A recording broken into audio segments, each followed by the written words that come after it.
A black waitress helps billionaire CEO fix his car until he realizes what's hanging around her neck. Behind every table, there's a story, and behind every smile, there's a secret. Welcome to the Black Line Stories. Subscribe the channel and let us know where are you watching us from. What if a chance encounter with a billionaire could change your life forever? The hum of Le Jardin's dining room was a symphony of clinking glasses, murmured deals, and the soft rustle of expensive fabric. Chloe Bryant, 28, moved through it like a shadow, balancing plates of seared scallops and decanters of wine with a grace born of necessity.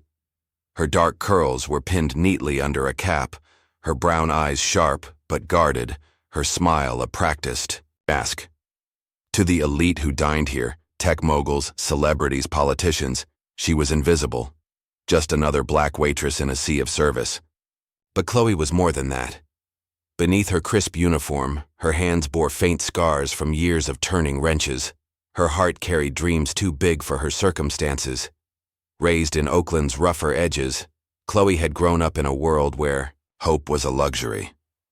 Her father had walked out when she was 6, leaving her mother, Diane, to raise her alone on a nurse's aide salary. Chloe learned early to carry her own weight. She'd spent her childhood weekends in her grandfather Earl's garage, the smell of motor oil and the clank of tools her sanctuary. Earl, a grizzled mechanic with hands like leather, had taught her how to rebuild carburetors, diagnose misfires, and love the puzzle of a broken engine. "Cars don't lie, Chloe," he'd say, wiping grease from his brow. "Fix what's broke, and it'll run true." Those days felt like a dream now, faded, like the old pendant Earl had given her before he died. A tiny silver car engine, worn smooth by time, hanging on a chain around her neck. At 16, Chloe started waitressing to help with the bills. At 18, her mother's arthritis worsened, and Chloe's dreams of trade school vanished. Now, a decade later, she was still at Le Jardin, serving people who spent more on a bottle of wine than she earned in a week. Her dream of opening her own auto shop, a place where she could fix cars, hire locals, give back to her community, felt like chasing stars in a city sky choked with smog. That rainy afternoon, as Chloe clocked out, her feet ached, and her bank account hovered at 87,32 ice. She pulled her jacket tight against the downpour and stepped into the parking lot, ready to catch the bus home. That's when she saw it, a black Lamborghini Aventador, sleek as a panther, rolling to a stop with a sickly wheeze. The engine sputtered, then died, leaving only the patter of rain and the faint glow of headlights. Henry Caldwell, 42, CEO of Caldwell Tech, was not a man accustomed to failure. His AI-driven company had reshaped industries. His name graced Forbes covers, and his net worth had more zeros than most could count. But as he sat in his stalled $500,000 car, his usual control slipped. He was late for a board meeting, his phone was dead, and the rain was ruining his bespoke suit. Henry was a man of precision, sharp cheekbones, graying temples, eyes like steel. But tonight, he was out of his element. He popped the hood, cursing, under his breath, and stared at the engine as if willpower alone could fix it. He didn't notice Chloe at first, standing a few feet away, her umbrella tilting in the wind. She watched him fumble, half amused, half annoyed. Men like him, rich, entitled, never knew how to handle a real problem. But something about the car pulled her closer. It was a work of art, a V12 engine that deserved better than this. "Need help?" she called, her voice cutting through the rain. Henry glanced up, startled. He took in her uniform, her worn sneakers, and for a moment, his instinct was to dismiss her.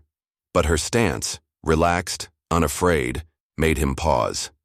"You know cars?" he asked, skepticism thick in his tone. Chloe smirked. "Better than you, looks like." She stepped forward, handing him her umbrella. "Hold this." To his own surprise, Henry obeyed. Chloe leaned over the engine, her hands moving with a quiet confidence that made him watch closer. She checked.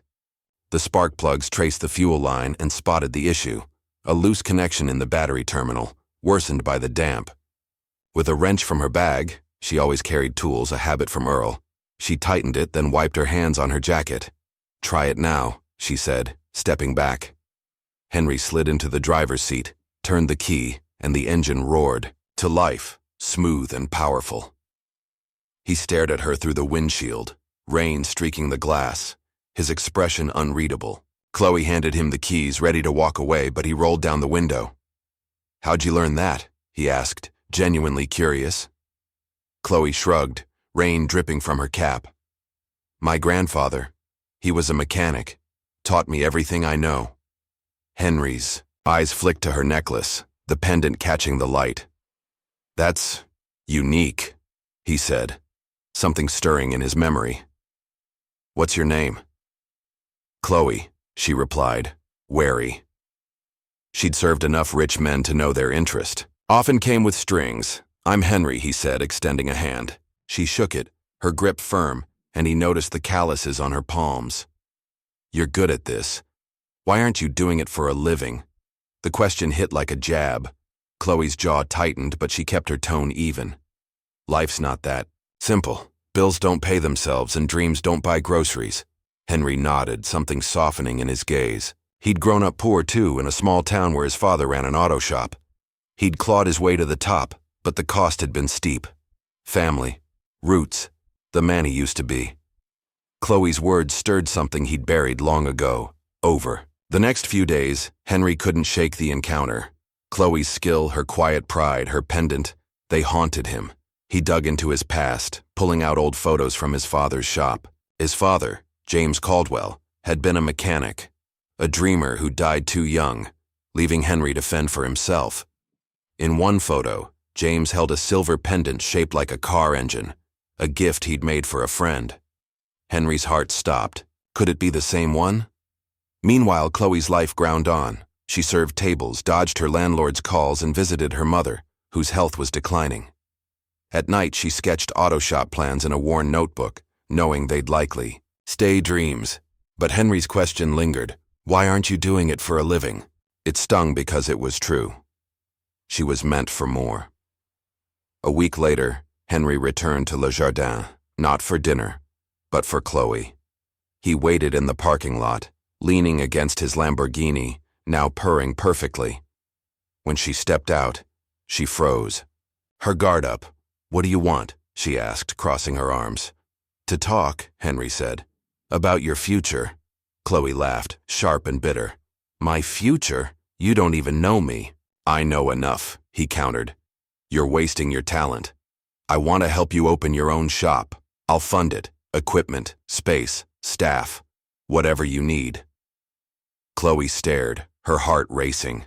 It was everything she'd dreamed of, handed to her on a silver platter, but her pride bristled. "Why? What's in it for you?" Henry hesitated, then pointed to her necklace. "That pendant, it belonged to my father. He was a mechanic, like your grandfather. They worked together. Years ago, your family and mine, we're connected." Chloe's breath caught. She touched the pendant, her grandfather's words echoing. This was from a friend, Chloe. A good man. She'd never known the full story, only that Earl had cherished it. The revelation rocked Chloe. Her grandfather and Henry's father had been friends, their lives intertwined in a city that had torn them apart. The pendant wasn't just a keepsake. It was a bridge between past and present, a symbol of dreams deferred but not forgotten. Henry's offer grew more urgent. He saw Chloe not as a charity case, but as a chance to honor his father's legacy, to reconnect with the man he'd lost. "Let me help you," he said. "Not because I pity you, but because you deserve it." Chloe was torn.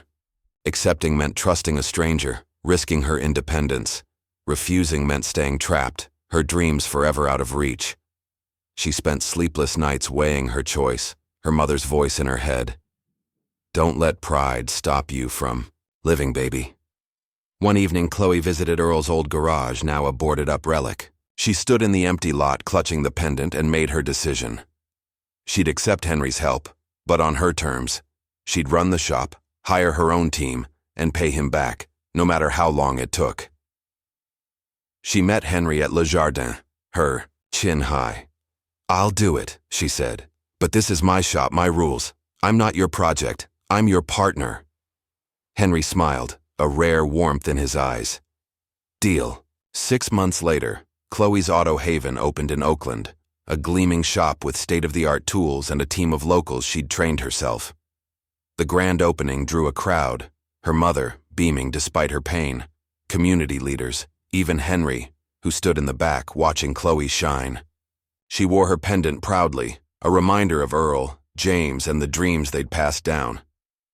Chloe's shop became a hub, not just for car repairs but for second chances.